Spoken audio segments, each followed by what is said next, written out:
not Chevy Chase. This is Michael Kennedy, or what is left. Welcome back to the Galvin Fine Arts Center and a celebration of the extraordinary tenures of Dr. Cory Johnson, Professor Kris Eitrheim, and Dame Dianne Dye.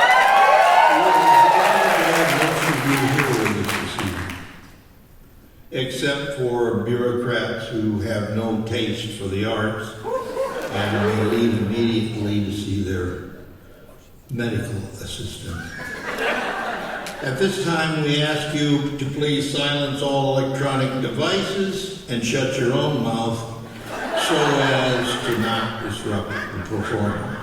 The alumni involved in this evening's program devoted a solid 20 minutes to rehearsal this afternoon. Some of them more, some of them less.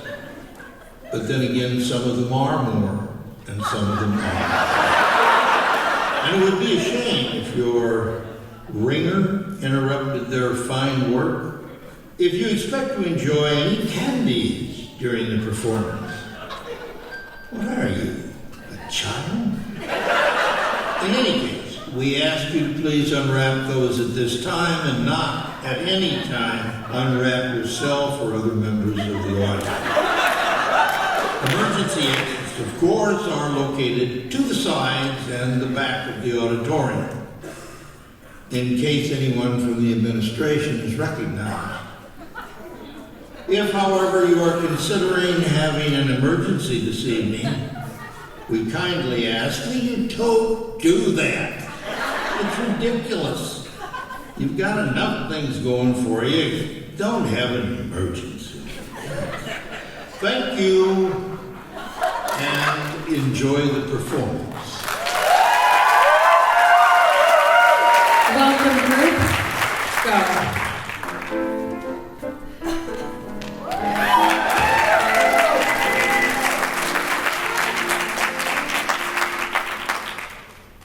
I'm so nervous.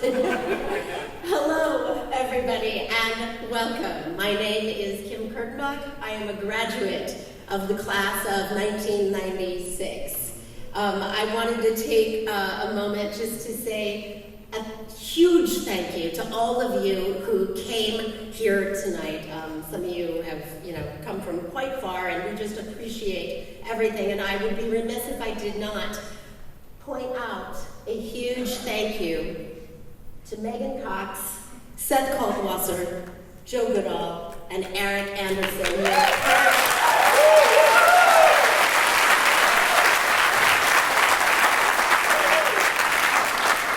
We had this fantastic idea for this family reunion about 6 months ago, and I tell you, as all of you are fully aware, these things don't come together with one person. It takes a team. It takes an army. And this was my team, and they were extraordinary in helping me to get this put together. I also want to just say a quick thank you, because it's one of my only moments that I get to speak. I want to thank Cory and Kris and Dianne for making me such a huge part of St. Ambrose, not just as a student, but as a director here for many children's shows. As an adjunct professor here, I had the opportunity to not only know my class, but so many of the classes over the tenure of Cory and Kris and Dianne. So it has been a joy getting to know so many of you, and it really is one of the biggest gifts that Cory, Kris, and Dianne gave us, was this family that we have all created. I also want to say a quick thank you to Don Abbott and Alec Eitrheim.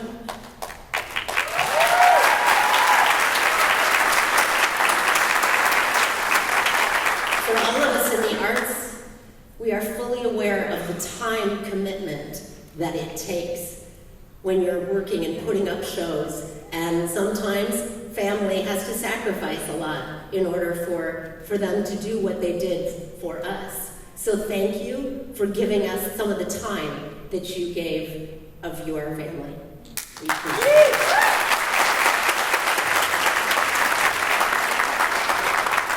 Hi, I'm Seth Kalkwasser. Personally, I feel like Cory Johnson taught taught me just about everything I know. Obviously, everything I know about theater, but also just in terms of being an adult, being a human, being a professional. Cory Johnson taught me how to mow the lawn.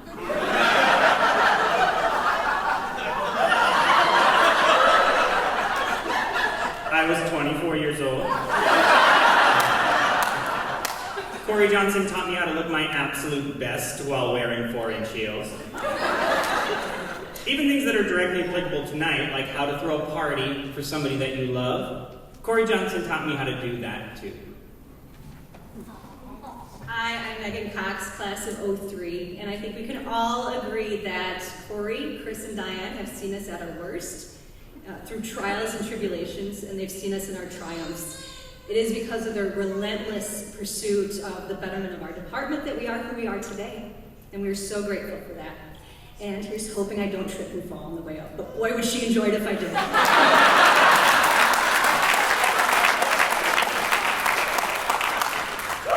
Hi everyone, I'm Mufta.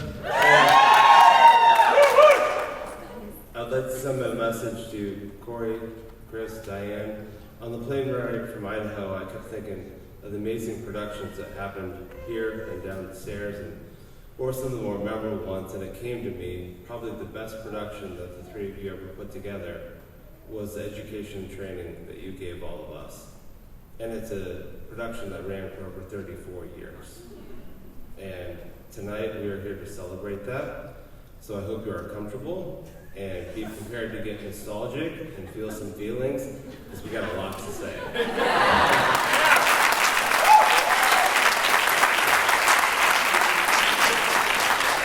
Good evening. I'm Joe Goodall, class of 2003. Yeah. Give it up for 2003, we're there. Part of my story is that I transferred to Ambrose after a very negative experience and terrible freshman year in a theater department of one of our state institutions here in Iowa. I arrived at St. Ambrose a depressed, apprehensive young person, questioning whether theater was where I belonged and not sure about continuing in theater as a focus or a major. However, once I arrived on campus, I was embraced with open arms by Kris, Cory, and Dianne. I nearly instantly felt that through the sense of belonging that we had. And within a week, I was put in the test of stage managing my first show here in the Studio Theater, and that was Shelley Frazie's show Death of the Maiden. I took that opportunity, and I never looked back. Dianne, I want to thank you for encouraging me with your kind-hearted words and being there whenever I needed a warm hug. Kris, thank you so much for being a wonderful mentor and a second father to me in my life, and a loyal friend. You were always ready to have the tough conversations about life with me, no matter how crazy busy you were. For you, Kris, I took with me many of my social, interpersonal, and people skills that I employ daily in my current profession. My love of carpentry and my love of design come from you, and lessons on truly listening and caring for other people and always trying to better those around me. Cory, thank you for giving me the tough love when I needed it. Thank you for pushing me towards greatness and for seeing in me the vast potential that I didn't even see in myself. Some of the many qualities that I acquired under your tutelage are my organizational skills that I have today, my determination, my follow-through, holding myself accountable, and always striving for excellence. Thank you all from the bottom of my heart.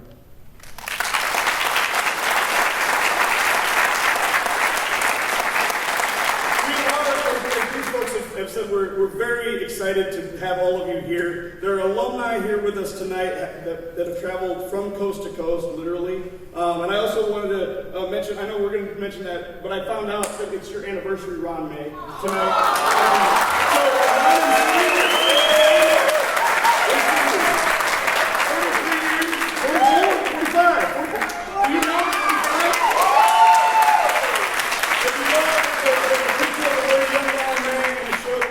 His entire family, it looks like, was in it from your time here. I saw both of your children's names in it as well.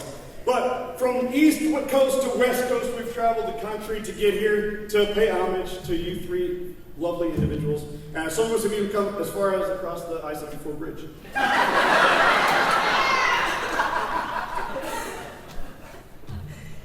Well, that's great. Thank you. That's a terrific cue there. Tonight, we are specifically celebrating the last 34 years of Ambrose Theater, the era that began when Cory Johnson joined our faculty here. And we have alumni representatives from nearly every graduating class since then. So many thanks to all of you for coming here tonight. Would anyone like to guess which class had the most RSVPs for this event? 07. So the top three, 2007, 2013, and the class of 2000.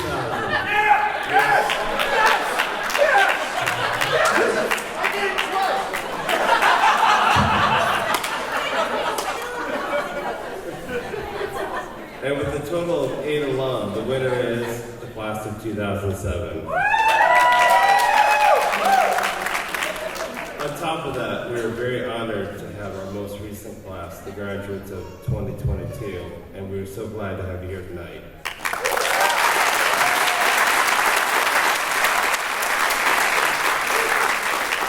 We're also happy to have some older folks with us here tonight. Maybe some alumni here who were here before the internet was a thing.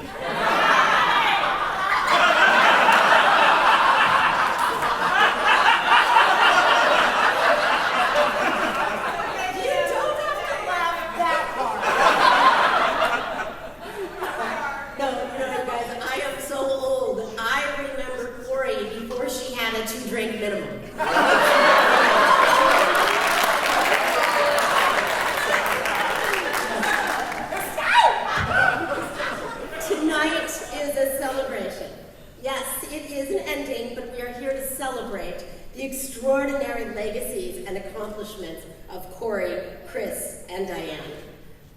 They did so much more than just build a department. They raised a family. There's a lot we have to cover tonight, and we don't have a lot of time. We want to talk about the history of the department, some of the major accomplishments, like ACTF. Do you guys know that in 2017, Cory Johnson Dr. Cory Johnson was awarded the KCACTF's Gold Medallion? Hell yeah.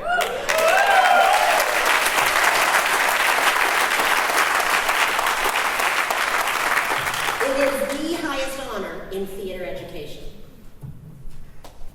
We want to remember all the incredible productions that have happened in this building, on this stage, and in the studio theater, and it takes no time to brainstorm a quick list of productions that, stay with you forever.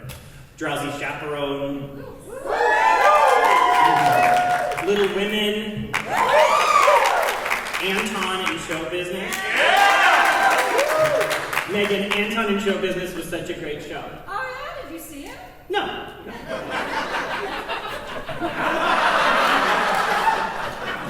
Is it me? Oh, yeah. Okay, and while all of our hearts are absolutely broken about the end of this extraordinary era, tonight is about gratitude and joy. We are here to remember and pay tribute. So, before we begin, a couple housekeeping items. As you walked in, you probably saw a lot of great posters and pictures in the hallway coming in, and thank you, Cory, for archiving all of that. Those are free games, so after the reception, if you would like to take those with you, please feel free. And also, I wanted to thank especially Lance Sadlick. Without him, this night would have not been possible. We are so grateful for his help. Thank you. This is still our home. Lance has been so gracious and is allowing us to eat and drink in the Eller Auditorium and on the stage after this tonight, so please continue to treat it with the respect that it deserves. Thank you. We have a Facebook group of St. Ambrose Theatre Alumni. We started it like 2 years ago. It's been a private group so far, and it's been a place where we've been coordinating details on events like this. After tonight, it will evolve a little bit. So we want to invite Cory and Kris and Dianne. We're going to send you all invites to be in that group, and it will be a place for just ongoing connection. We can share old photos that come up. We can share life updates, things like that. So if you're not in that group, reach out to us and let us know you need an invite. And Cory, Kris, and Dianne, you'll be joining us there very soon. Also, we are aware that many of you guys that came in from wherever don't have the opportunity to, like we do, to come up and give your true feelings face to face, even though or in front of a big group to Dianne, Cory, and Kris. And so, No Coast Social, is that right? Yep. No Coast Social, thanks to Ryan Harmson, is going to be downstairs in the Studio Theater. They're a great group that's here in the Quad Cities. They're going to be down there from 8:30 until 10. So if you want to go down and do a personal message to Kris, Cory, and Dianne, you can do that, and then we're going to send all those back to them afterwards. So thank you to Ryan Harmson and his group for the post.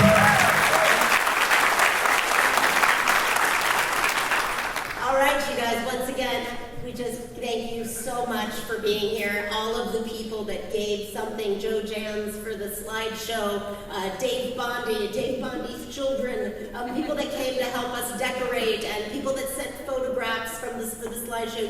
It was such a collaborative effort. Oh, and Scott Peak for the design. He designed these fabulous faces. And hopefully I'm not forgetting anybody, but truly we are just so very grateful. Now, before we start our production, I would like it to be noted that we are going to have a safety speech. I am wearing high wedge heels. I knew you might be disappointed, Kris, so I will not be doing the safety speech. Please welcome our safety officials, suspenders and all.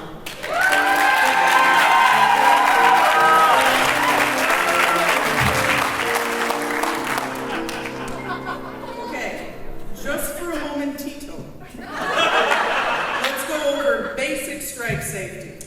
Everyone has to stay to help. No, you may not leave to go to dinner with your family, even if they're visiting from out of town.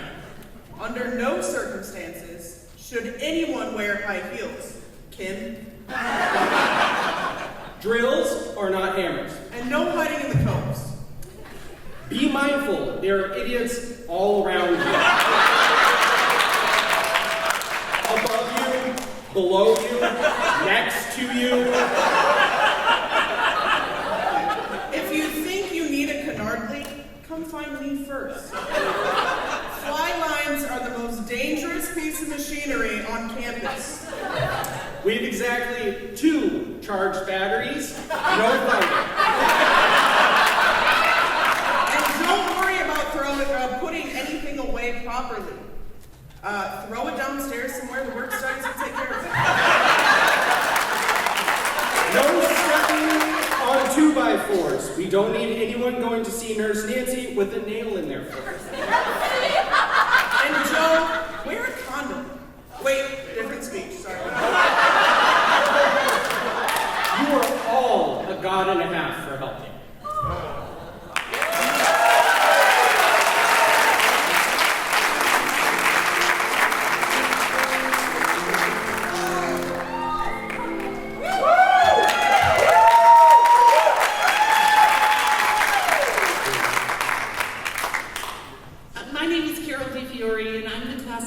I'm the oldest class ever, so.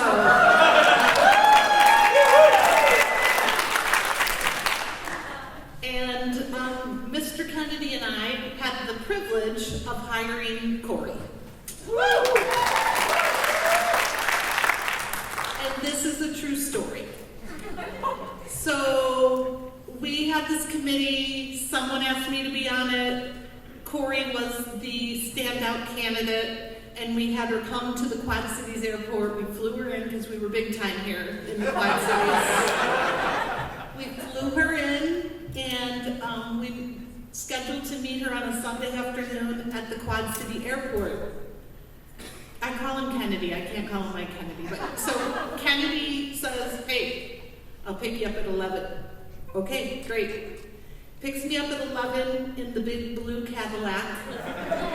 And in the front seat is a lady that I've never met before.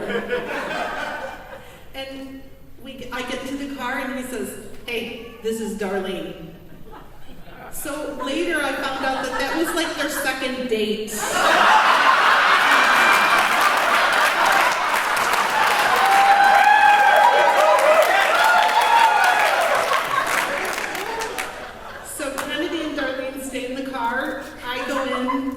charged to meet Cory, and I'm nervous, like, how am I gonna know it's her? Oh my God, you know, what if she doesn't take the job? Oh my gosh, you know. So I see this lady coming, this tall, thin lady in a white and black homemade outfit, and she's carrying a white bag. So I said, oh, hi, are you Cory? And she says, I am. I have to go to the bathroom. I got a little motion sick on the plane. And she's holding her barf bag.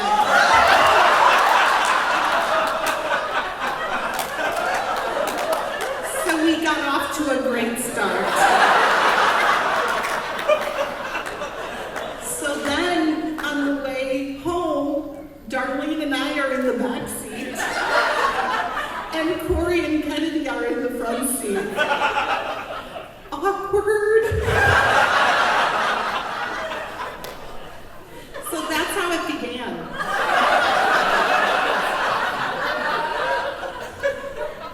And what an amazing journey it has been since that moment.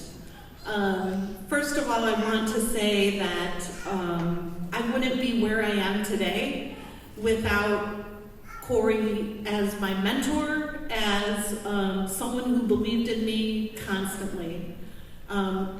We hear about people from St. Ambrose who get Tonys, who go on to direct shows, and then there's me who owns a funeral home. Cory is always so proud of me. She comes toe-to-toe with my mother in terms of being proud of me.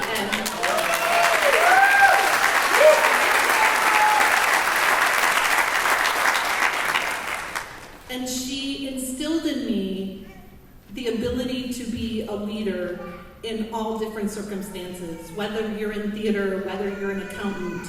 How we are as a leader, how we collaborate with people is so important of who we are today and what our world needs a lot more of. So I have to say that, you know, when Cory got here, it was kind of just Mike and I and John Bon Pomeroy. And Cory came into our world, and Mike could have very easily said, Cory, this is how we do things here. But he let her fly. And as she flew, she took all of us with us and has made us better. She even made this guy better.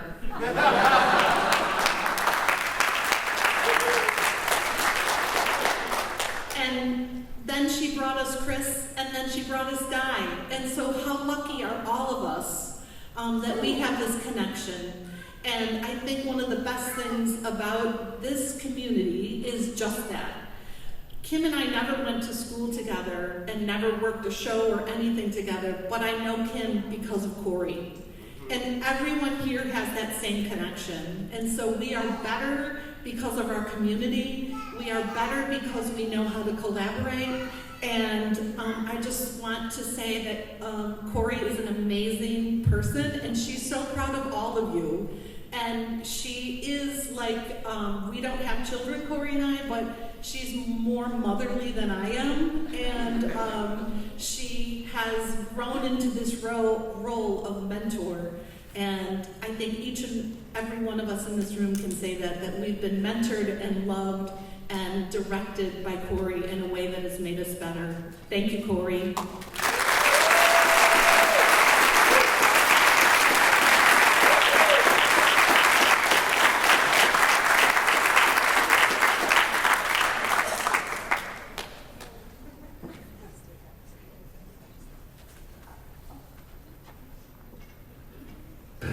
Hey, Kris and Cory, this is Matt Speak, and I really wish I could be there with you this weekend, but unfortunately my schedule just doesn't allow it, so you'll have to settle for this video. But I do want you to know what a profound effect both of you have had on my life. I see you guys in a lot of the decisions I've made, a lot of the things I've done, even things that had nothing to do with theater or acting or anything else. The love, the passion that you showed for what you do and conveyed upon us as your students, it was incredible.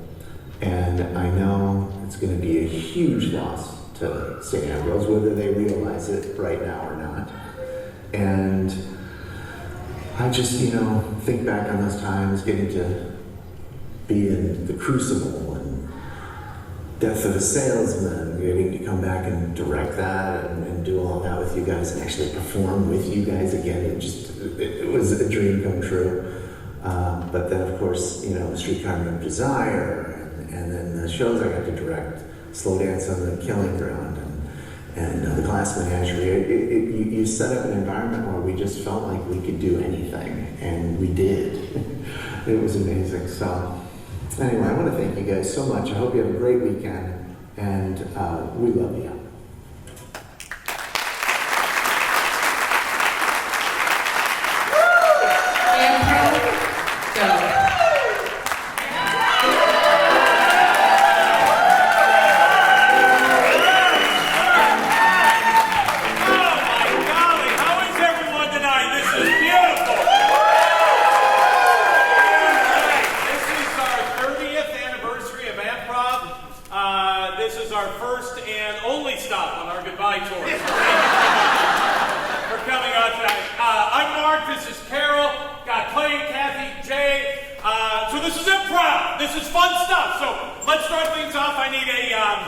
Let's do a location and an object. Any location, any object. Yell them out.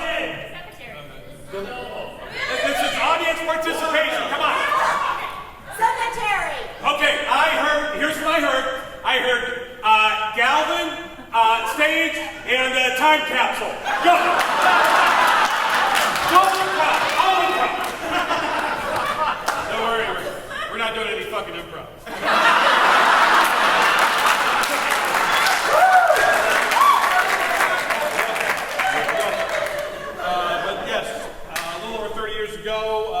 Dr. Cory Johnson, or Mrs. Johnson, as she prefers to be called.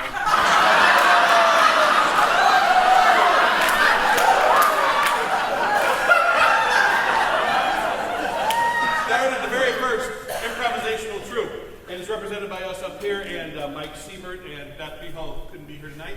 We're part of that group. But we, and Cory may not remember this, but 30 years ago upon graduation, we buried a time capsule here in Galvin. And we have it here tonight. We said, 30 years later, let's open it up and see what happened. 1992. Oh, we have it right here. We have it right here. Capsule. Okay. We didn't have spell check back then. The internet. So, and actually, a lot of people don't know this. This was Carol DeFiore, our very own funeral home owner and director, Carol DeFiore's first burial. Yeah.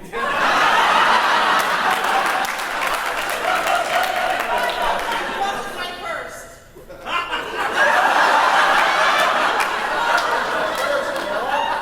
don't think I should say. Okay. Well, let's see what's in here. Oh, it's not just some bin we got earlier today in the garage.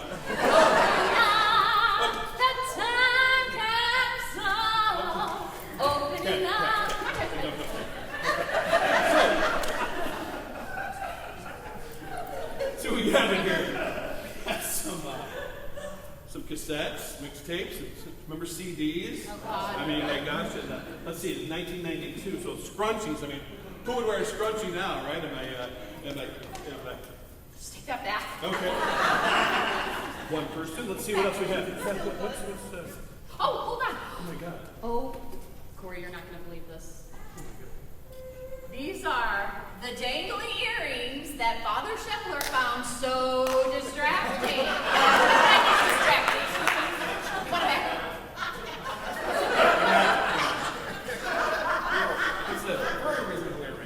This is a program from Alice in Wonderland. And look, everybody signed it. It says, hey, great show.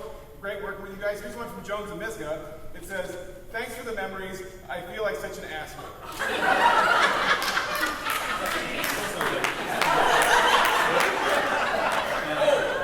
Oh, this is that white powder that was found in Dr. Johnson's office. No, stop. This was sent off to be tested for asbestos. And we have the results, right? Dave, you should hold this.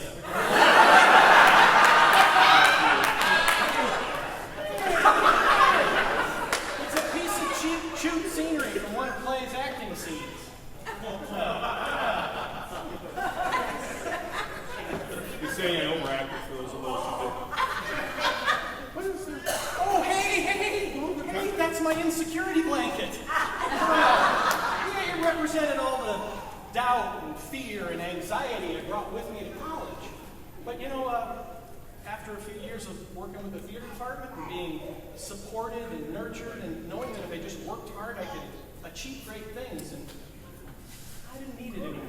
Oh, of course not. My blanket!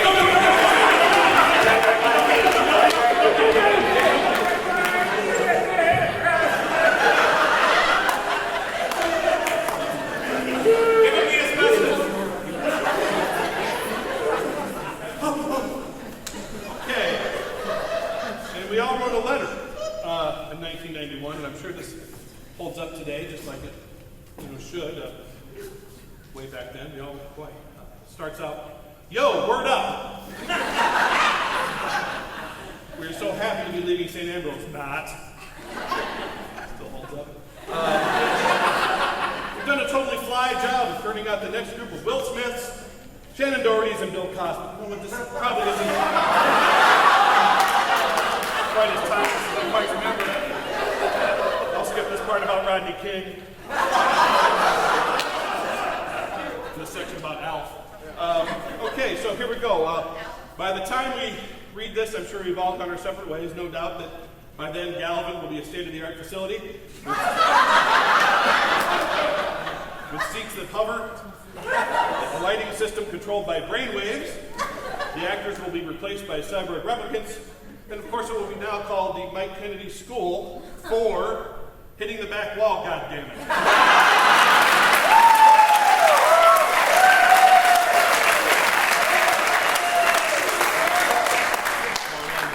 But the true sentiment is pretty obvious.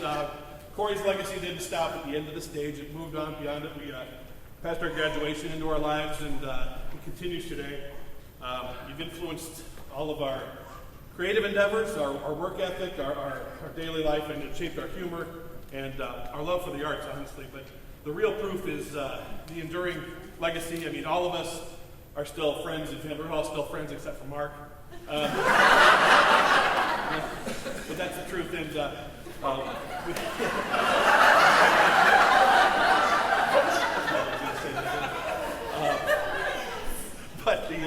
but that is the truth. We are a family.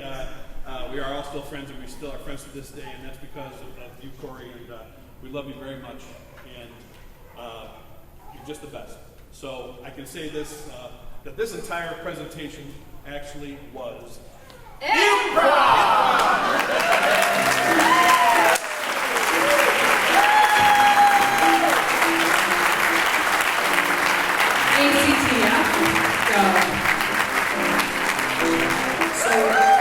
Before we begin the portion of ACTF, I just want to announce our timer this evening is Kay Hampton, and we've asked her to raise her hand when we're close to time, to stand when we reach time, and to calmly but firmly say, "Stop," after the 15-second grace period has ended.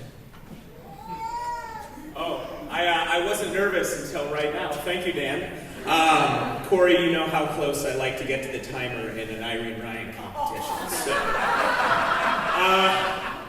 we're all excited to be here tonight, and the story of ACTF really begins in the fall of 1989 when a freshly minted Dr. Cory Johnson got off the plane, we now know with puke bag in hand, and she was tasked with starting this amazing theater department with an unlikely friend who she would come to call Mr. Kennedy, and give us what we have today. But one thing that Cory clearly knew is that this small program needed to understand its place in the theater community and in the world. And so, that winter, she grabbed 2 students, stuffed them in her Ford Escort, and drove them to Sioux Falls, South Dakota, assuring them that ACTF was a great time. So that's how Ambrose began with KCACTF. And those who don't know, the Kennedy Center American College Theater Festival runs out of the Kennedy Center in Washington, D.C., but it's broken up across the country into 5, 6, 7 state regions. And Ambrose goes to that festival every single year. And it started as a little escort, but by the time we were going to ACTF, it had turned into quite the caravan. Multiple 16-passenger vehicles, cars on the road. They were faithfully piloted by Cory, Kris, and one of my favorite memories of Mike Kennedy going on the off-ramp from the interstate.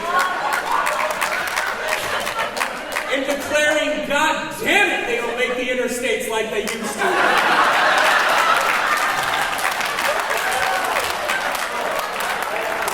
But we survived, and we learned so much by being at ACTF. And one of the things that was really great about being there is we got to measure ourselves against what we perceived to be large institutions with BFA programs and master's programs and larger staff and faculty than ours. But slowly, over time, as our faculty continued to learn and grow and become even better professors, and we grew as a community, we started kicking ass and taking names.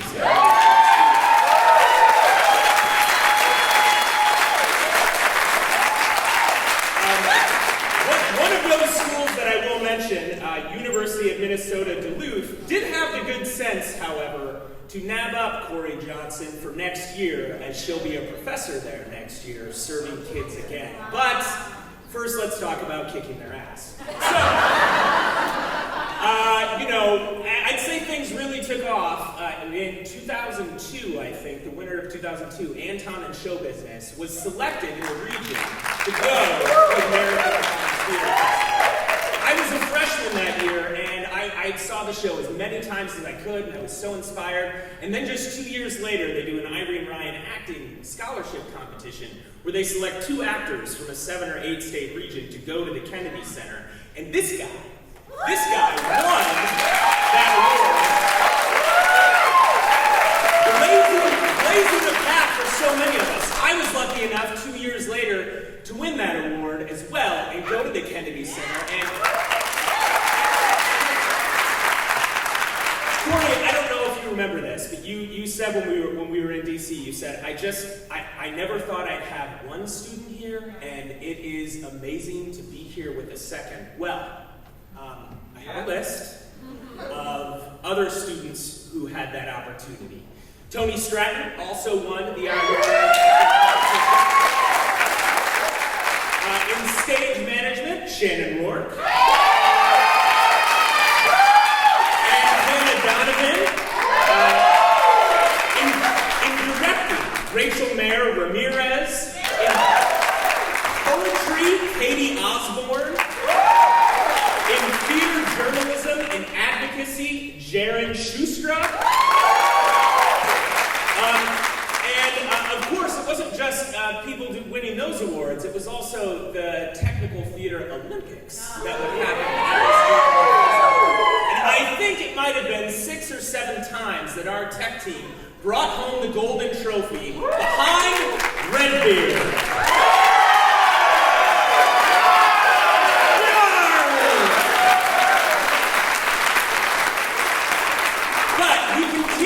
Selected to take shows to the festival, the production of Oedipus that Dan directed, and a Little Prince would go after that, an original piece devised just like Oedipus, and then COVID struck, and we continued to have an impact as a theater department.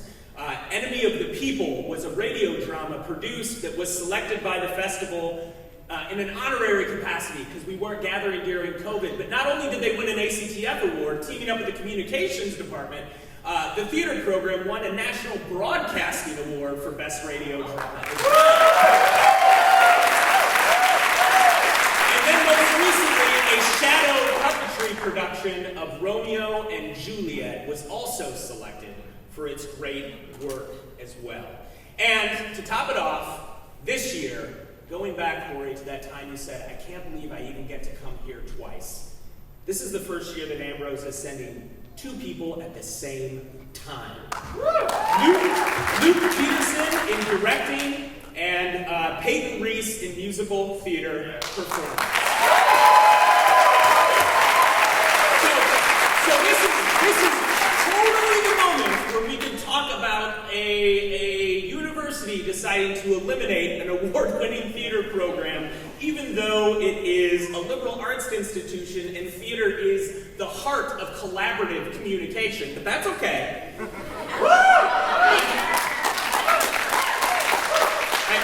I really just instead want to say thank you to Cory, Kris, Dianne, Mike. As I move through my adult life, I now understand the sacrifice you made to give us these things. And we're grateful for the opportunity, and thanks for letting us find our way in that world. So thank you, and share.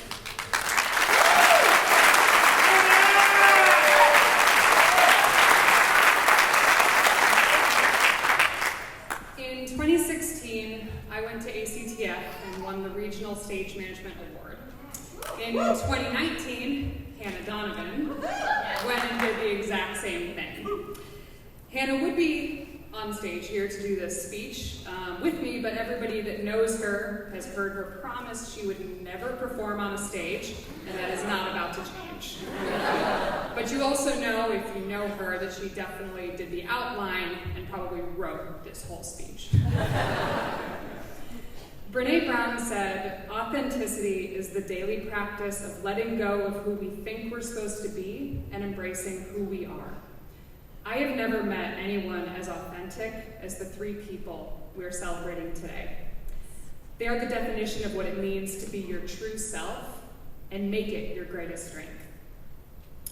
I learned an immense number of things from Cory, Kris, and Dianne, but what I learned the most was how to be the greatest friend and why that was so valuable to be successful in life. To be a great friend, you have to be as down to earth as Kris Eitrheim, as compassionate as Dianne Dye, and as tenacious as Cory Johnson.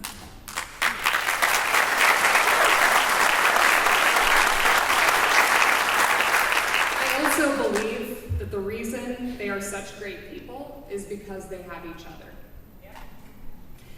Hannah and I were told we were exceptional at what we did, but what winning that award showed us were there were other people, other theater professionals that thought so too.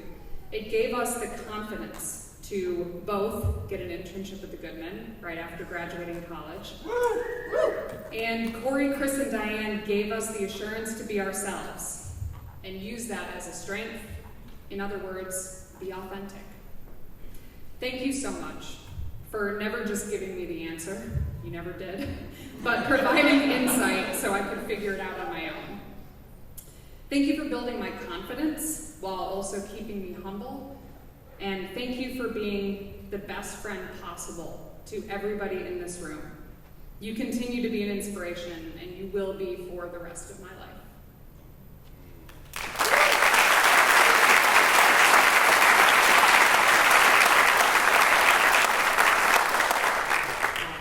I'm Daniel Reardon-Hale, class of 04. For many of us, KCACTF is what the university now calls a high-impact practice, a chance to learn at a deeper level and connect with our professors and our classmates in a different way than we normally do on campus. So what did I learn at ACTF? From Dianne, the importance of always having a button repair kit, especially if your scene involves a pratfall in which you slide across the floor in a nice shot. I experienced my first taste of Indian food with Kris Eitrheim, and years later, as a colleague, we learned each other's favorite kinds of beer, extra hops for him, and wheat for me forever. Thanks. From Cory, I obviously learned the importance of preparation, but also that sometimes it's okay to break the rules a little. As your acting coach, I must remind you that the rules say stay away from accents in your work. But also that monologue from Lonesome West with the Irish accent is really good. But Cory, I would have to make internal cuts. I will never forget the sound of thousands of theater students responding to my work or the way my name sounded when Beate Pettigrew announced the winner that year. As a student, what else did I learn from ACTF? That there is more out there than what we do in Davenport. This is an amazing foundation, but I wasn't planning to go to graduate school until I won a summer fellowship to study in California through the national competition in DC. I didn't know how thrilling it would be to teach and to educate others. I had no plans to be a professor or a teacher until Cory suggested when I got back from that fellowship, hey, why don't you teach us all a little bit about Dell'Arte International?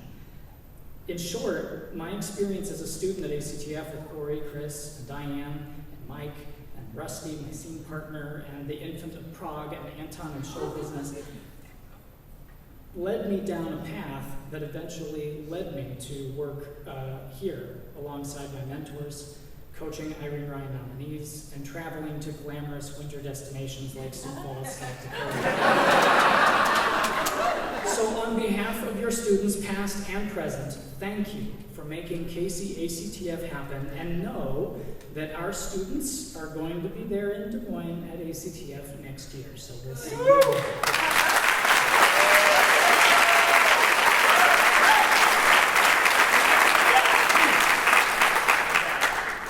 Cory, Kris, and Dianne, Depina here. Ambrose will be kicking your ass.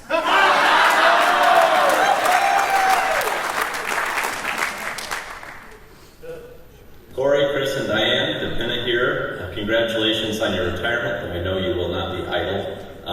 Cory, thank you for casting me in my first ever play at St. Ambrose as Mr. Depina, giving me my college nickname, and recasting me in the same role 12 years later for the Alumni production. Kris, I have only a handful of regrets for my college years, and one of them is not taking stagecraft from you. In fact, I didn't take a single theater course, but I just love everything about theater at Ambrose, and so thank you for all of that. And Dianne, I can't tell how many times you stitched me up or helped me figure something out with the costume, and God bless you for doing all of that work for all those many good years, and I know you'll keep doing that as long as you can. So God bless. I wish I could be with you for this celebration, but I'm praying for you, and I'm thinking about you, and thank you for your friendship. We will see you again. Hello everyone, I'm Lee Peterson, class of 2021. And I'm Peyton Reese, class of 2023. We are so devastated that we cannot make it in person to Cory, Kris, and Dianne's celebration due to a summer stock contract that we have. However, we just wanted to send a quick thanks for all that you have done in your time at St. Ambrose. We are very, very thankful. We love and miss you all so much. Sending love, hugs, and kisses. Bye! Hey, Cory and Kris, congratulations. I'm so sorry I couldn't be there, but I did want to quickly send you a video to say congratulations on retirement. Look around at the amazing department that you grew and created, and this huge legacy of work and people that have been influenced by both of you. So first and foremost, thank you. Onward and upwards to both of you. And also, just so you know, I chose Ambrose because of your program. Dianne, Kris, and Cory, I just want to give you the deepest thanks from the bottom of my heart. Without you guys, I know that I definitely wouldn't be who I am today, and I love you all. So proud of you, so much to be proud of. Peace and love. I miss you guys, and I love you guys. Congrats. Hi Cory, it is Clint. You were my first acting teacher and one of the best. You're always impressed on me to be on time, and to this day, I'm always on time. And when I'm not, I think Cory's gonna be mad. Cory and Kris, congratulations on your respective retirements. I am so upset I can't be there to help celebrate you with so many of the people I hold near and dear to my heart from my time at Ambrose. When I think back to the impact and influence you've made on my life, it runs the gamut. From the work I do today as a learning and development consultant, I claim what I do is edutainment, a little bit education, a little bit entertainment, to still being cast in shows, to even my home office decor. You know, even my co-working of the year award baby flashed quickly so you can't see the date. It truly is an end of an era. And I just want to thank you for your significant contribution to the university, to the community, and to all the lives you've impacted over the years. So congratulations again, and I can't wait to see where the next act takes you. Studio theater, go.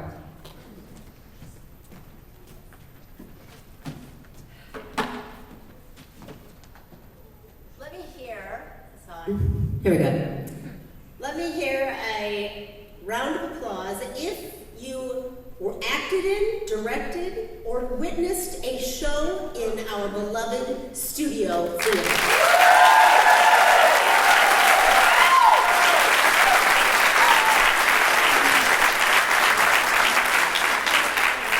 It was truly our treasure.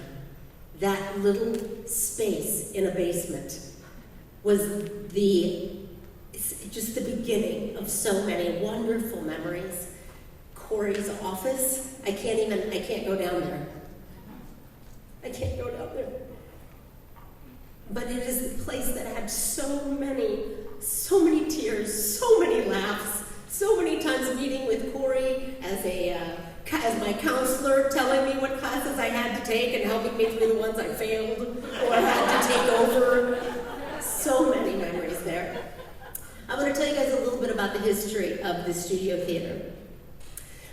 The Studio Theater has a diverse history. When the Galvin Fine Arts Center opened in 1971, the area now referred to as the Studio Theater was used for what the architects had planned, a television studio for the Mass Communications Department and SAU TV 11. By the spring of 1973, the studio had moved to the lower southeast area in the Galvin building, where it still resides today. The space was then completely dedicated to scenery, costume storage, and construction. And in July of '78, the theater department's scene shop moved to its current space in Lower West Galvin, leaving the space to serve as a makeshift storage area for scenery from shows gone by. But when an additional faculty member, Dr. Cory Johnson, was added to the theater department in 1989, the space was reconfigured again and used as an office space, costume construction and storage, and ultimately a classroom and a small studio theater.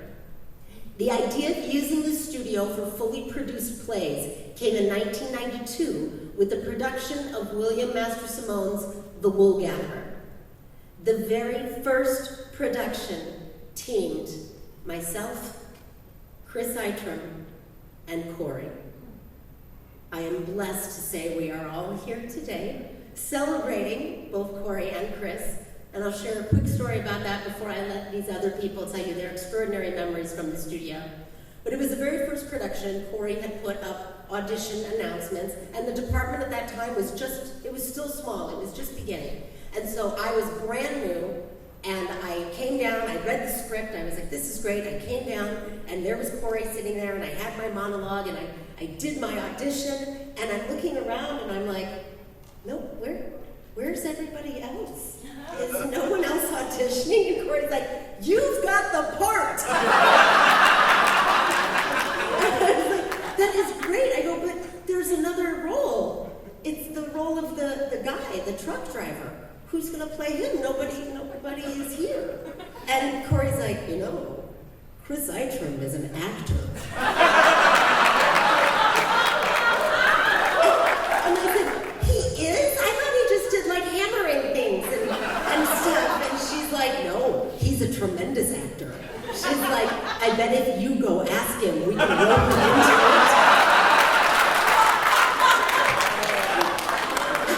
And so Cory and I went tromping into Kris's office and said, Kris, congrats, here's your script.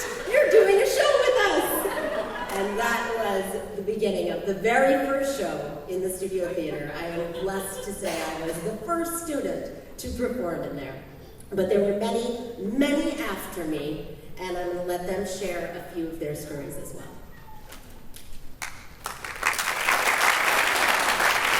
Hi there, Aaron Holloway, class of 2000. 4 months before I came to Ambrose, I was pretty sure I wasn't going to go to college. And then somebody told me you could go to school and study theater. I had no idea. So I thought, what the hell, let's give it a try. And so I got over here, and I was pretty confident I knew a lot about theater. You smile a lot, you talk real loud, and in the words of Michael Kennedy, memorize the lines and don't bump into the furniture. But then I started to look around and pretty quickly realized I didn't know a damn thing. But the place I started to really learn was the Studio Theater. Alumni, Sam Shepard, David Mamet. I was in love. something I'd never seen before. It was amazing, all of these things. And then this great space that we had to explore all of it. It was absolutely incredible. And the thing about the theater, the studio theater, was it was hard work. It was blue collar. It was something I came from. It was definitely a do-it-yourself mentality. I think we had about a $500 budget. So if you really wanted to see things come together, you really had to think outside the box. So it's definitely where I learned how to think in concept. It's where I learned that, you can always follow anything to its end. And where there's a will, there's a way. And it's where I learned how to work with all of these unique personalities to work and collaborate together to achieve a common goal. All things that to this day I still employ in my artistic and my professional endeavors.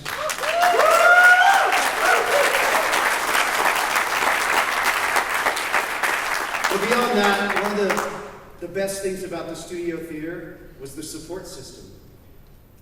When you were having a bad day, 10 steps, you were in the costume shop, and she's had a way of making you smile.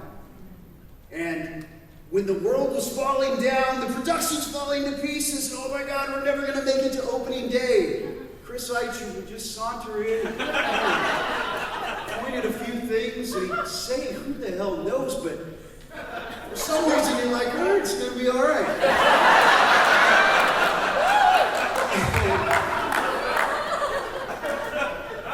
And of course, right behind the theater, Dr. Cory Johnson's office, who set expectations so high that sometimes you just never believed you could reach them. But the great thing is she often believed in you way more than you believed in yourself. And she knew you could do it. So thank you, all three of you, for so much great learning and a great experience and some freaking great memories. Thank you so much.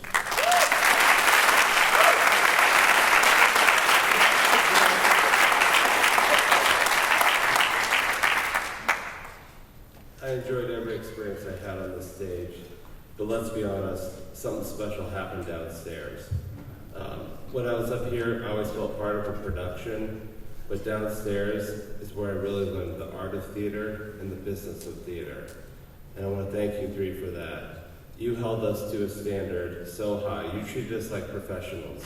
We had a seat at the table as if we were already graduated and working.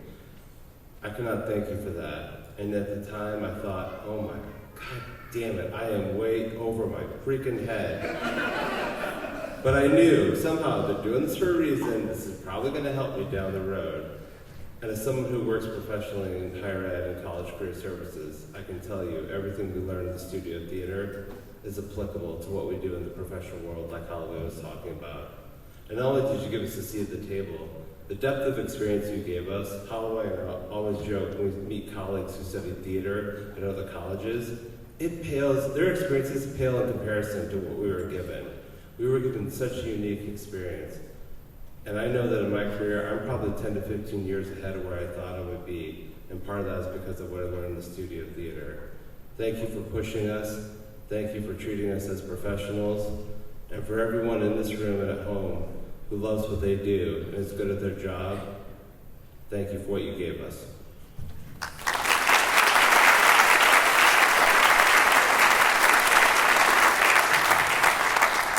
My sophomore year at Ambrose, I had two foundational experiences in the studio theater. One was being in the show Beyond Therapy, and I fell back in love with acting, working with a wonderful group of people. And two was I took Cory's directing class. And I learned three things in that directing class afterwards. One, don't do your script analysis the night before it's due. You will not sleep, Cory can tell, and you will not get an A. I never did it. Number two, when she says it's a 3-credit class, it's 6 credits of work, she meant it. Oh God, she meant it. And number three, everyone there's goal was to direct in the studio theater. And during that directing class, She pushed you like it was a studio theater production. And with her support, she helped you make it the best it could possibly be, alongside Kris and Dianne. Dianne's patience, and Kris, again, I'm sorry I broke my set the night before we opened. I'm still very sorry. But after I graduated and I directed in the space, I started self-producing some shows, something really clicked with me. The studio theater came out of Dr. Johnson's pocket. That was not in the school's budget. That is something that she gave the people who applied and were accepted for that. And that's expensive, even if it's $500. $500 is expensive for me. But knowing that you got accepted to direct that season was a sign from not just Kris or Cory, but from Kris. You get me choked up. It was a sign from everyone, and you, Dan, that you had faith in us as artists, as leaders, and as people. And how much I have grown as an individual because of that faith, and I'm sure a lot of people in this room have, I cannot thank you enough. You three are giants that we stand on, the shoulders that we stand on. And we are all so much better people because of the work that we did in that space with you. Thank you so much.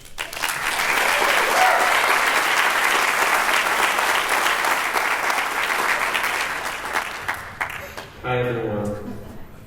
The studio theater was a sandbox of creativity where we were allowed to create something that was wholly our own.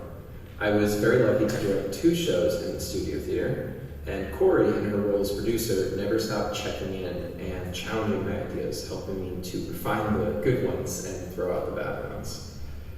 Cory was tentatively excited about my high-concept production of A View from the Bridge, with no props, no scene changes, and a sparse symbolic set. But she drew the line when I told her I wanted to do it in 1 act. Before watching one of the run-throughs, she insisted there was no way I could do A View from the Bridge in 1 act, but said she would wait till after the run to issue a final verdict. After watching a tight, high-intensity 90-minute run, we went into her office for notes, and before even sitting down, she said to me, "You're totally right. It needs to be 1 act." She certainly insisted I throw out many ideas that weren't working throughout the process, but I will always be thankful for her humility in moments like that. She collaborated with us and empowered us to find our own voice as artists, and that is what made the studio theater special to me.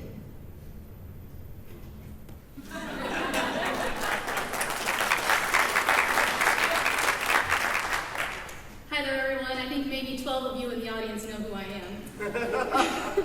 But my name is Kay Hampton, and I am one of the last theater majors that had the pleasure of working with these absolutely amazing human beings that we are celebrating here tonight.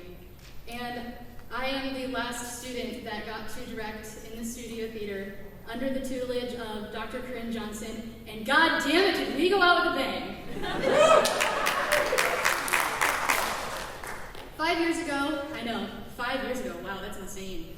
You guys are gonna, that seems like a long time to me. You guys are like, she's a baby, she doesn't know what she's talking about. But 5 whopping years ago, I went on a tour of the Galvin Fine Arts Center, and they showed me this itty bitty theater in the basement. And I still decided to go here. So, I had no idea how important that space would be to me during my time at St. Ambrose. It was nestled in between the loving spaces of Cory's office and Dianne's costume shop. And the love you felt when you went into that space was something that I can't even begin to describe. The studio theater was a safe haven where I got to fall in love with theater all over again. It was in this space that I and many of you had the opportunity to act, design, stage manage, or, in my case, discover a passion for directing that you never thought you'd have.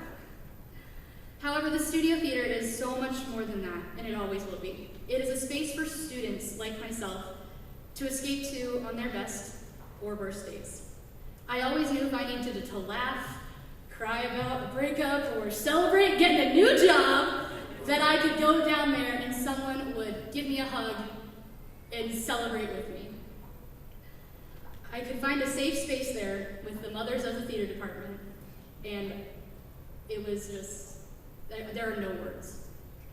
And that is what is so extremely special about the studio theater, and even more so, our department. So, to Cory, Kris, and Dianne, thank you for seeing me, thank you for seeing all of us, and for giving us a space to simply be us.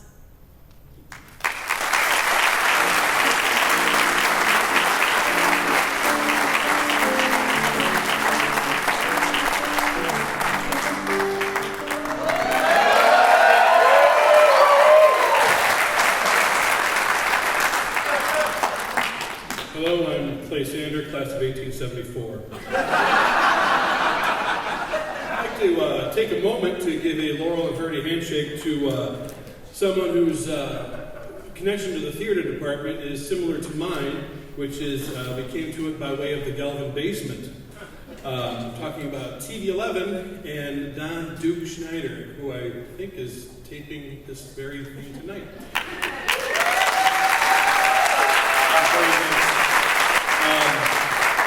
Now, for those of you who don't know, Duke is the one in the blue shirt.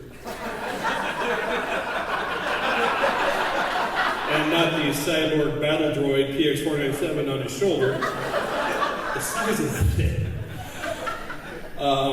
But Duke, or the Donald, as he prefers to be called,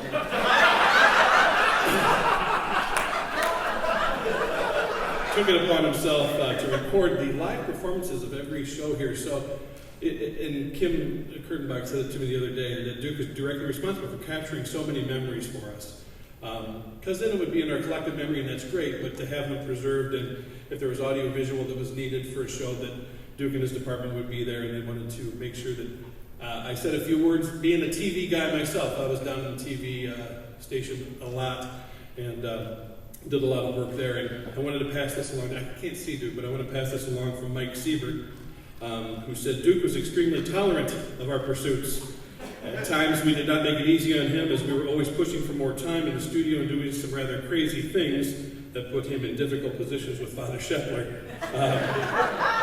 But the skills Duke taught us has been with us our lives, enabling us in ways that we could have never imagined. St. Ambrose University has been extremely lucky to have such a dedicated, inspirational, and amazing person teaching so many students over the years of his career. And I could not say that better myself. With that, Duke would tell me to keep it short. We edit things and tell him.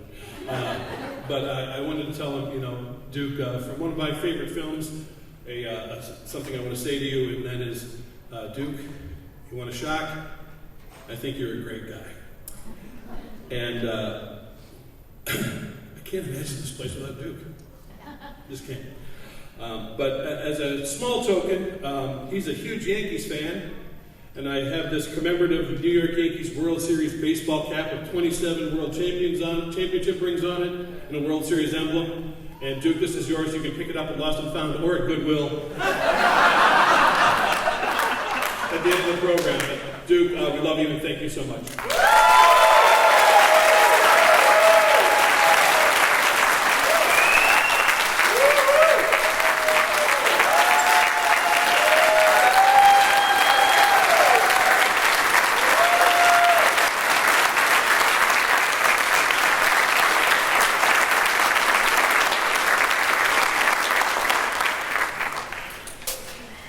Jenny Scott's musical tribute, Go.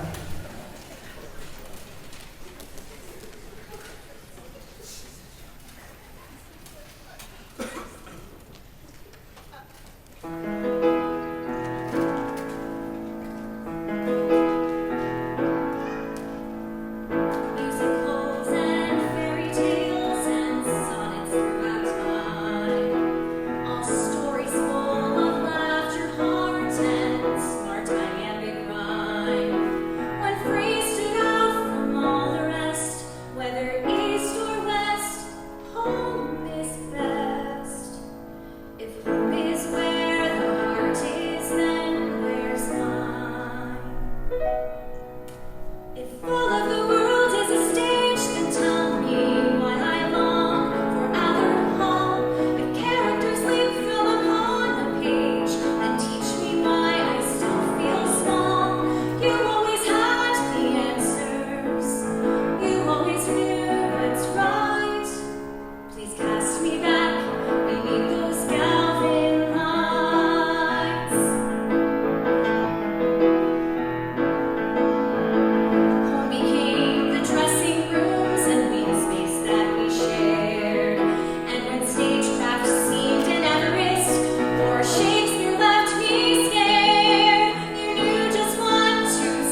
Hi, Cory. Hi, Kris. Hi, Dianne. It's Bill Tyson.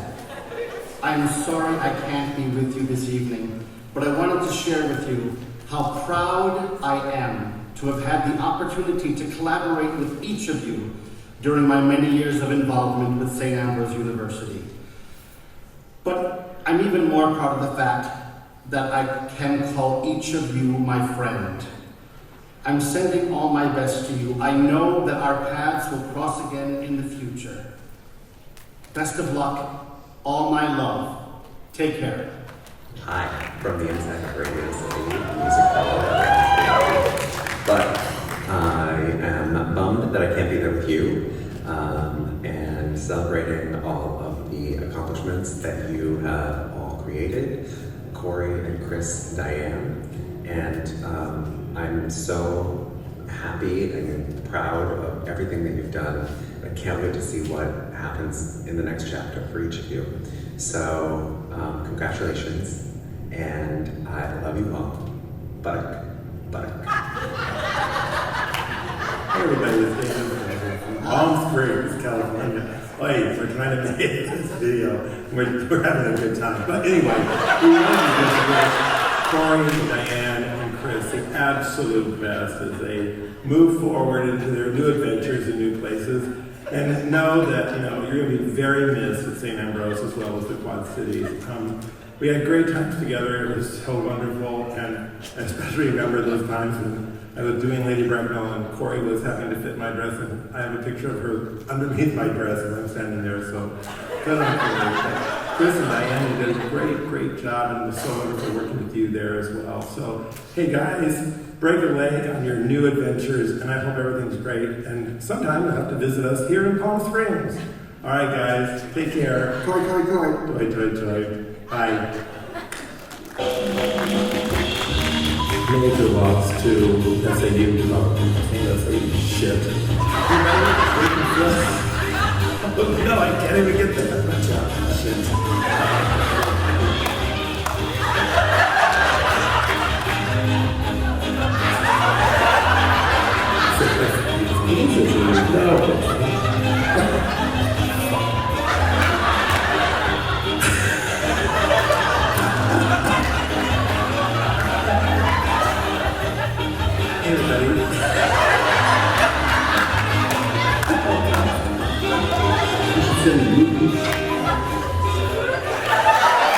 It's me again. Kim doesn't have to say that I'm designing the Tonys, and that's why I'm not there. So I'm designing the Tonys, and that's why I'm not there.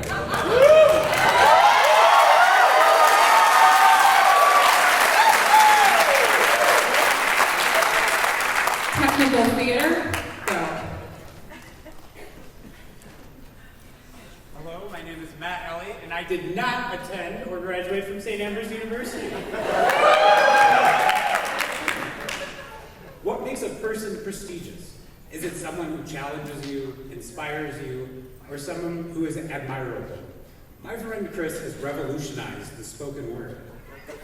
In his tenure here, he has given us some of the most memorable and inspirational quotes, known as Krisisms.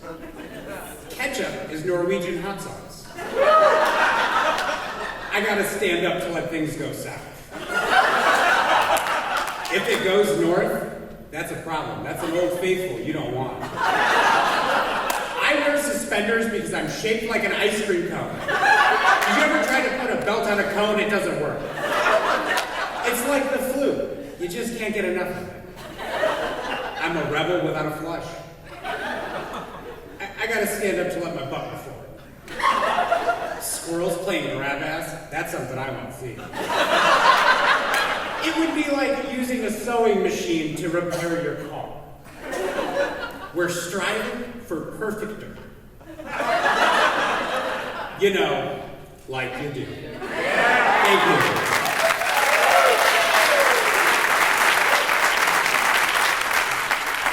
Brad Frizzy, class of, well, 98.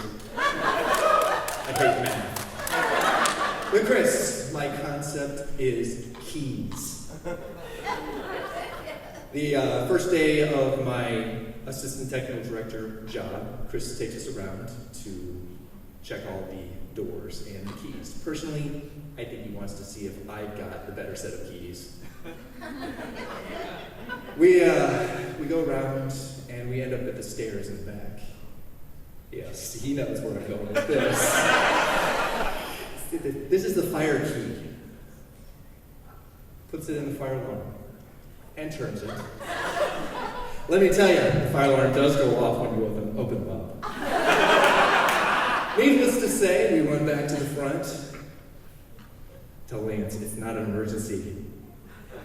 And we get a tour of the rest of the facility, doing the St. Ambrose key jiggle through all the rest of the doors. I just wanted to say that, life is keys. We have many different keys on our key ring.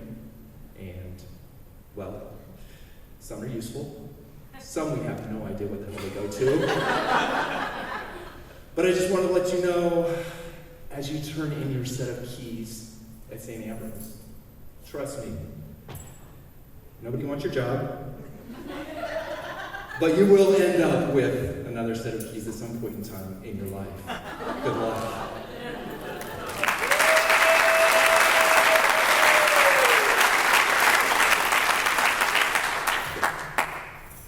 Celebrating technical theater at SAU has very little to do with the stuff, because 15 years after a project, we're not talking about the particulars of the spike tape or the lights or the soundboard. We cherish the memories, experiences made possible because mentors invested in us. In this department, we knew we were valued and included. Kris, I've been trying to find the right word for what you do, and I'm kind of on catalyst, because you sparked reactions, helped us find new levels of creativity, dedication, and collaboration.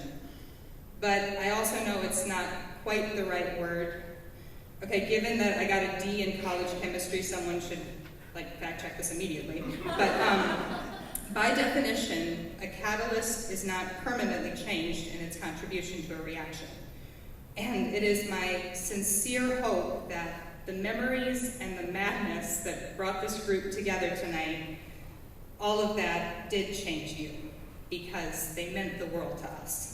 So on behalf of all the techies and designers here and not here, frankly, some of them aren't here because they have a show. We just get the privilege of saying thank you for everything.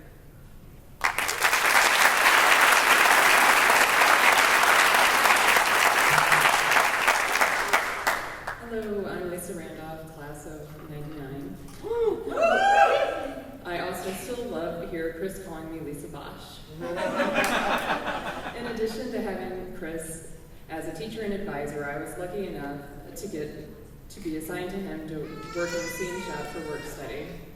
I remember him showing me around on my first day. We passed the bathroom in the shop, which only had a urinal. Kris recognized this insufficiency and said something like, "We don't get many females down here."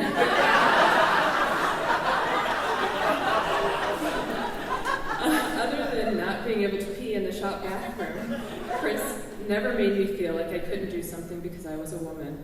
He always treated me equally and expected me to get the job done. Kris taught me to work smarter, not harder. He taught me to measure twice, cut once. He taught me that if I was going to be a TD, I had to like Tom Waits. He taught me that every tool has a primary and secondary purpose. The primary being what it was intended for, and the secondary as a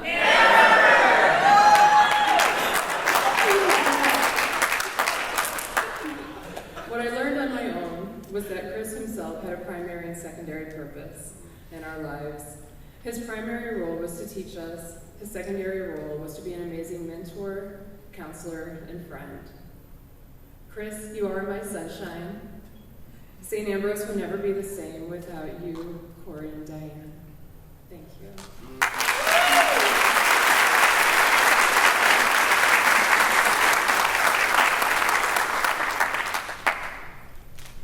I gotta say, it's kind of weird being on this side of things. I'm much more comfortable hiding in a hole, running a lighting or a sound console than I am on stage, so bear with me. I've had the good fortune to know Kris, Cory, and Dianne for almost 20 years. They've been my professors, mentors, collaborators, colleagues, and friends. For those who don't know, I transferred to SAU in 2003 and spent 3-ish years as a student. After I graduated, I went out into the world and in 2010 somehow found my way back here. It was unexpected, and I didn't expect it to be a long-term gig. That was 12 years ago. Those years, both as a student and a professional, have been more rewarding than I ever thought possible. Although I didn't think I'd be sticking around for very long, I can't imagine being anywhere else. How many people can get to say that they come to work every day with people they genuinely love and respect? You've all given us that, given me that. You've played a massive role in the person I am today. You've seen me grow up. We've been through a lot together and have been able to tell some amazing stories, both on and off stage.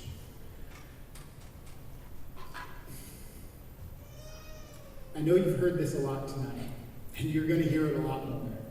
But thank you so much, Kris, Cory, and Dianne.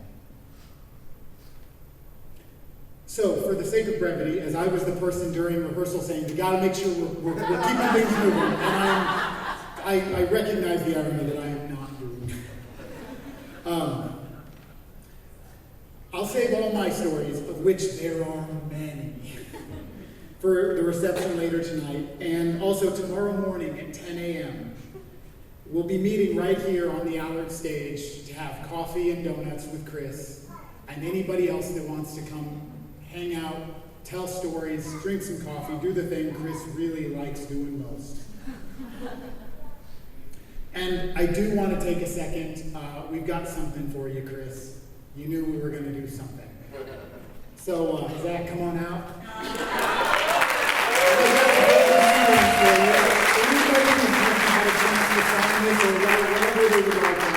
Please come find us afterward. And we hope this is big enough for you, Kris.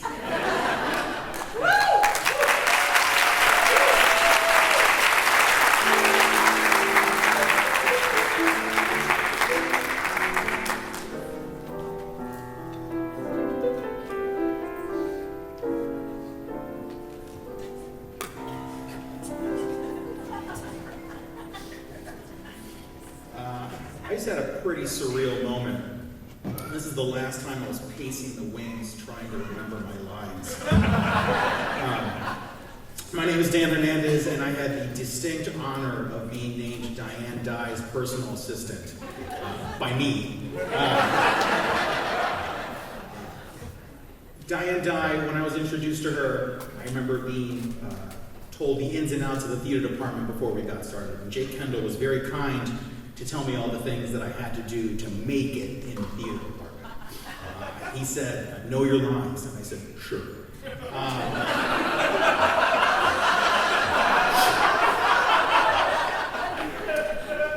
But there was one thing that he said was really important that you had to do. You could never, ever upset Dianne Dye. I had never met her. Never met her. But he said, if you don't put your costume away, she will blackball you from this department. You will never get a role in this department ever again. Never. So I was terrified. But the woman that I met was a woman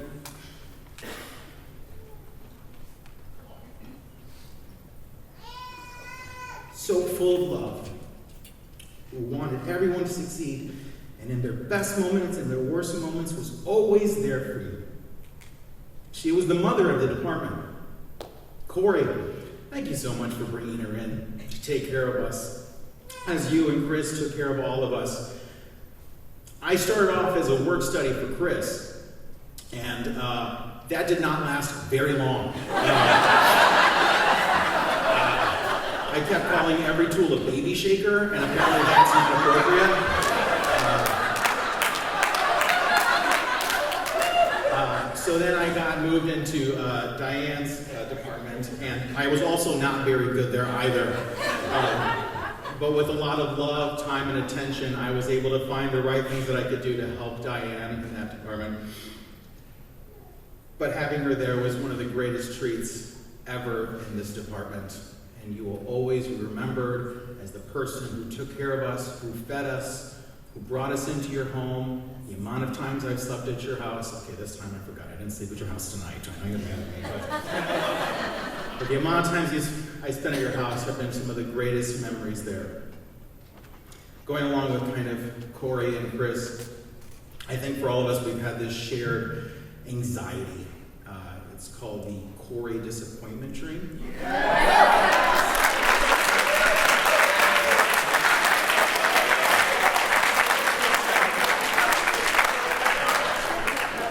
And I can tell you, I have that dream a lot.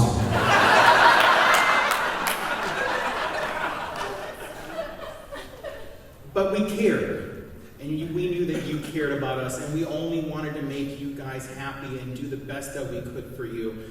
And I think I speak on behalf of everyone here that Cory, Kris, Dianne, you have never disappointed us.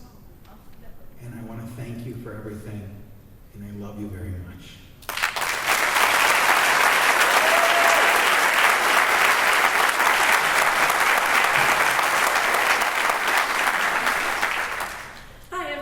I'm Ellie Larson. I graduated in 2021. Hi, Dianne. That part wasn't for you because I know you already know me. So I didn't get the chance to talk to you before, so you look lovely.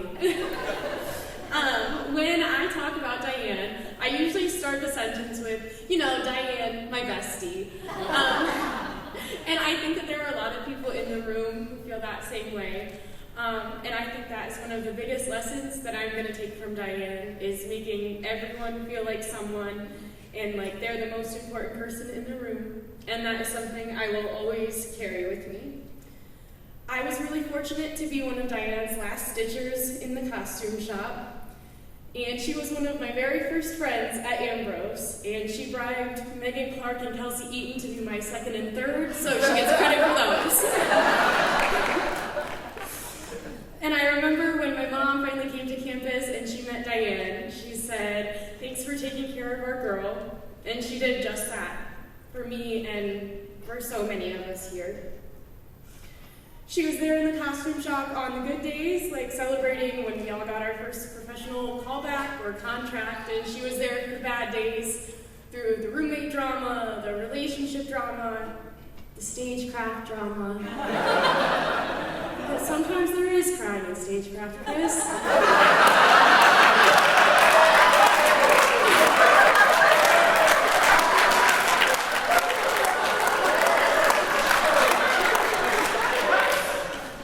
To this day, she still picks up my panicked phone calls, and that is true. It happened this week, ladies and gentlemen. Her strength and grace continues to inspire me every day, and I hope that someday I will be able to do everything with love, just the way that she does. There's care and thought behind all of her actions, costume design or otherwise. And I think if we can all aspire to be just a little bit more like her, the world will be a kinder and more organized place. Thank you for all you've done for me and so many others, Dianne. You're the best friend any of us could ask for, and I love you very much.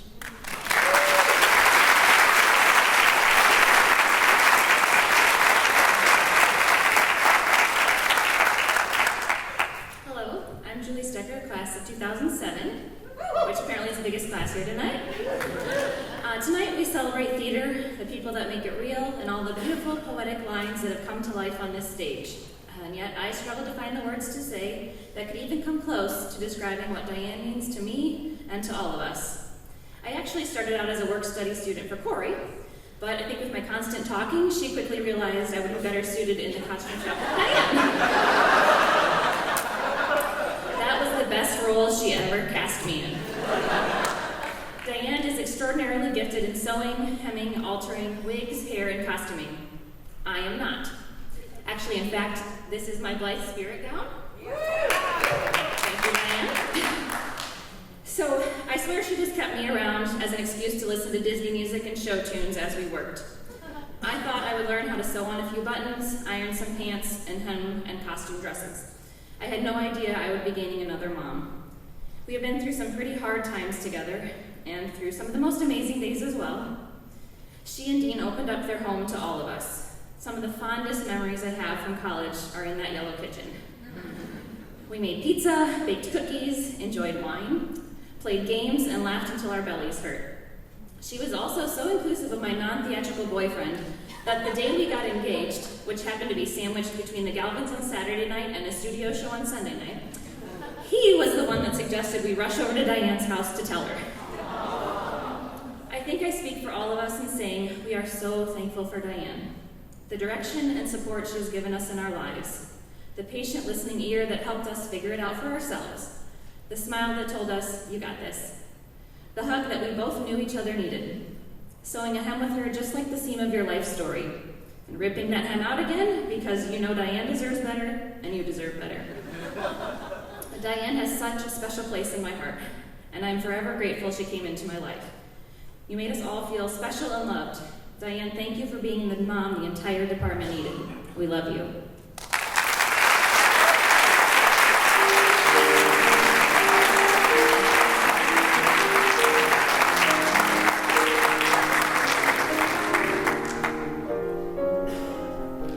You remember Ted Stevens III and Claire Richards from their portrayals of Glenn and Cassie Cooper in the critically acclaimed 2004 production of Neil Simon's Rumors.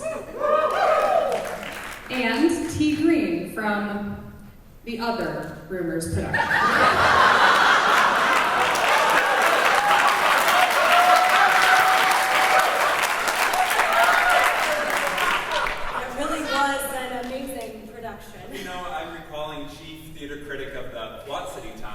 Ruby Nancy heralding our work, devoting 90% of a review to the two of us. And what did Kennedy have to say about that again? The next day, he said she had no idea what she was talking about, and then proceeded to give us notes. Right, yes. So thank you, Kennedy. And you? Hi. I actually didn't know this was happening today. I'm just here to turn in my script analysis. It's about 3 years due. You know what? I'll just turn it in next year. What an honor it is for the three of us to be here tonight to celebrate the legacy of Cory, Kris, and Dianne, and of our award-winning theater department. Woo! Legacy is an impossible thing to measure, and yet here we are, measuring it in the impact that you three had on our lives. I know that my career today, both professionally, but more importantly, who I am and how I see and how I move through the world, has been deeply informed by the decision that I made to earn a Bachelor of Arts in Theater from the people we are honoring. When you're a big, tall weirdo, I don't know what that's like, but when you are one, it can be easy to feel like a big, dumb diaper baby. Cory, Kris, and Dianne never made me feel like a big, dumb diaper baby. St. Ambrose was a place where my weirdness wasn't only accepted, but celebrated, and I was able to be comfortable with who I am because of that.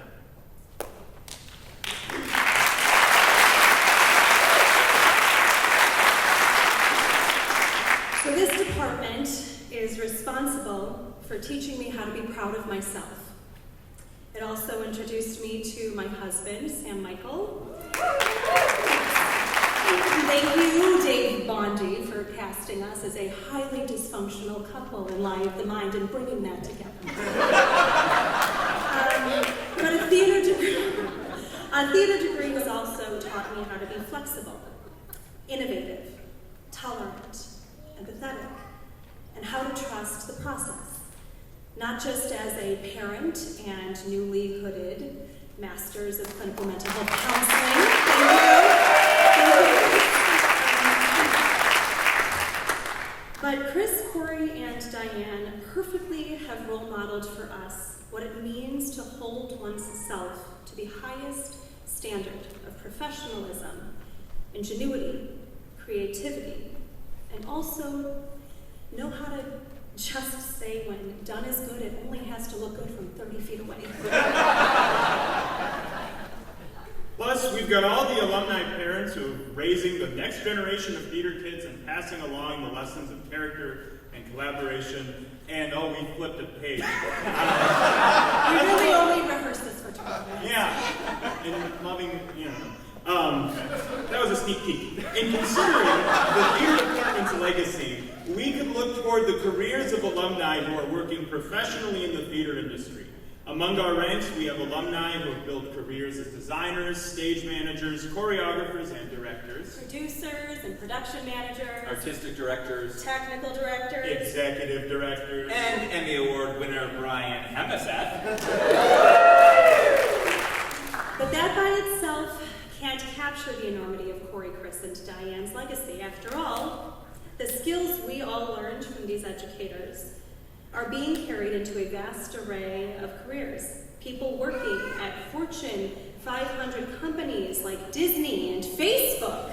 And an alarming amount of us work at Davenport Junior Theater.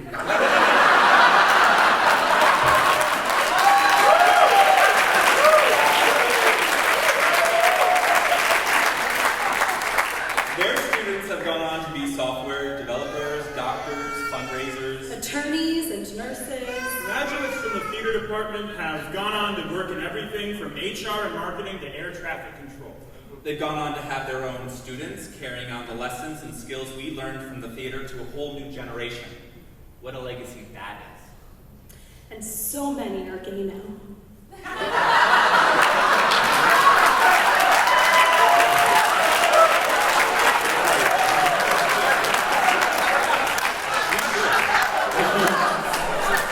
And some have gone on to be the lead in such films as Forrest Gump or Toy Story.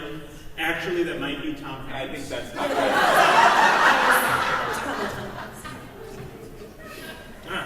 Well, here you go. Plus, we've got all the alumni parents who are raising the next generation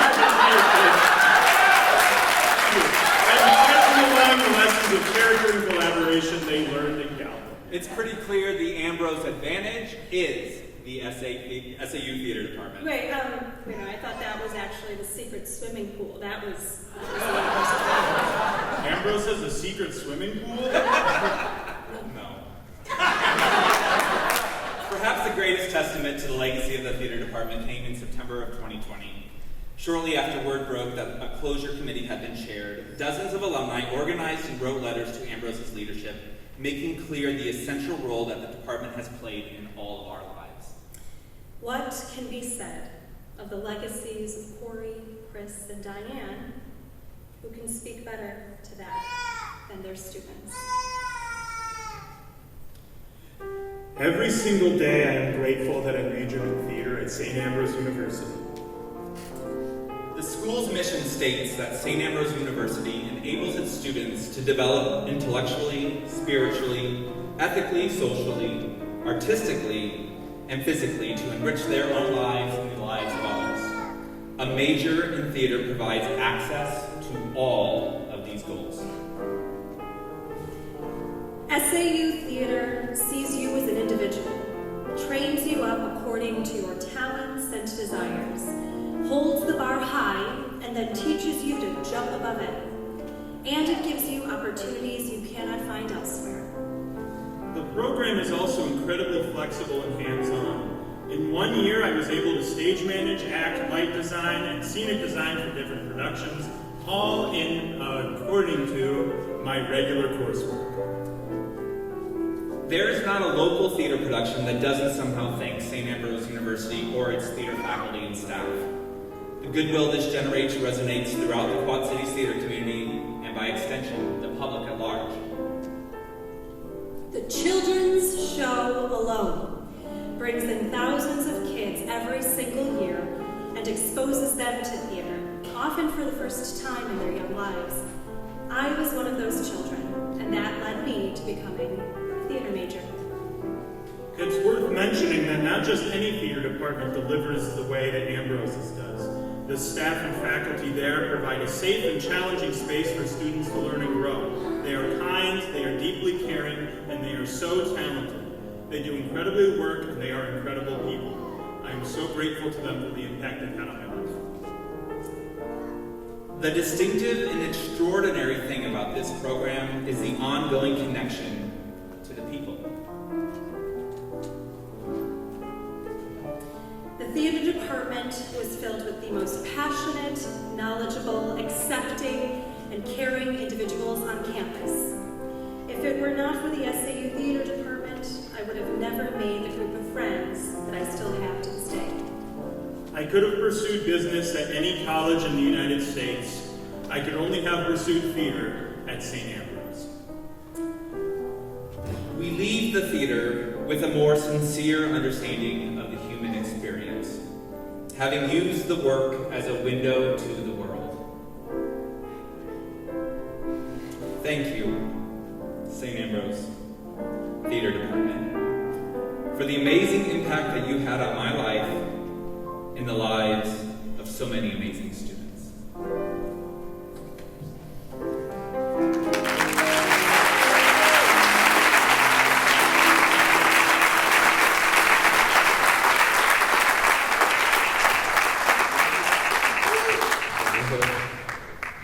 And where's Andy Allen? Wait, sorry, Andy, I meant Mark Allen. Where's Mark Allen?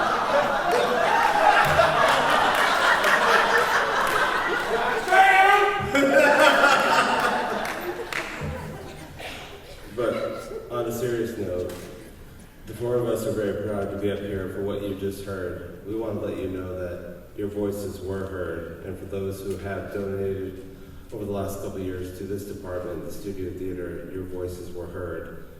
And the four of us are very proud to be up here tonight to let you know Ambrose heard that voice. And in the very near future, there will be a permanent plaque put up in Galvin in honor of you all.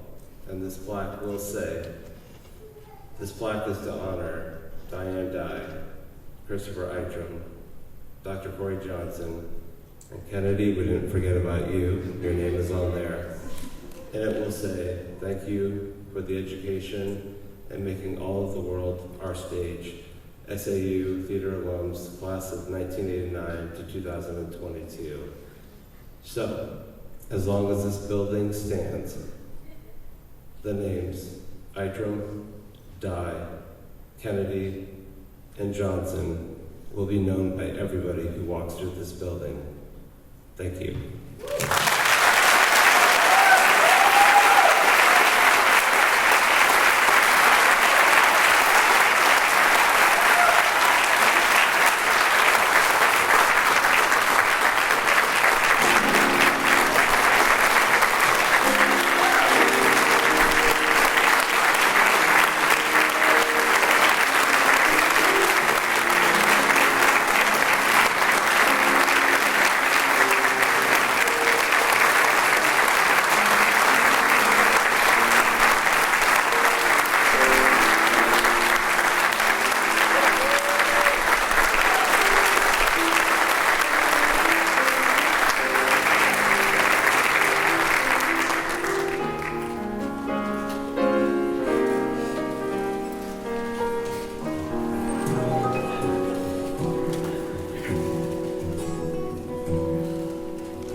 this cold land,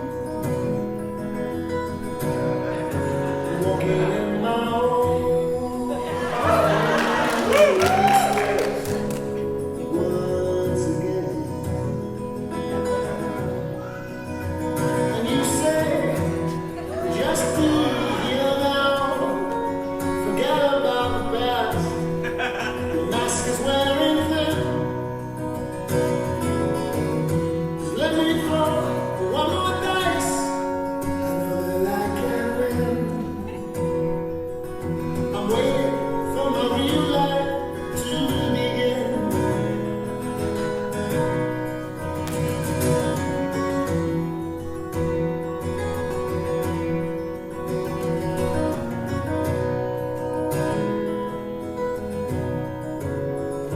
Any minute now,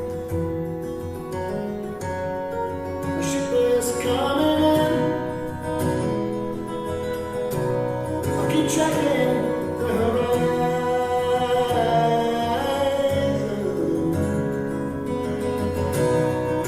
And I'll check my machine.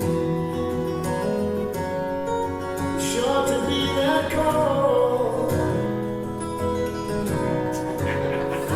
Happen soon, soon, oh so very soon.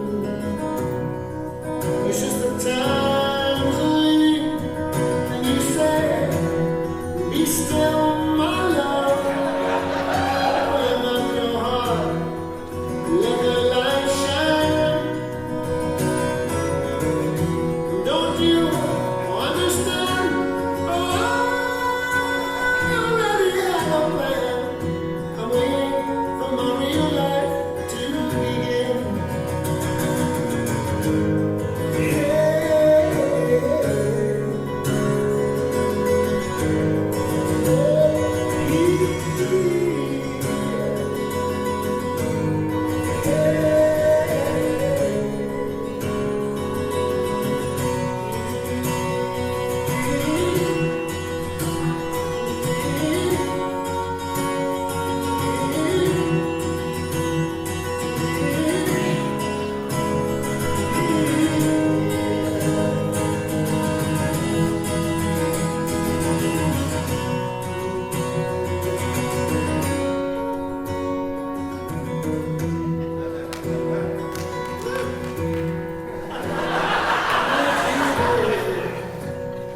I can see but I don't wait. The only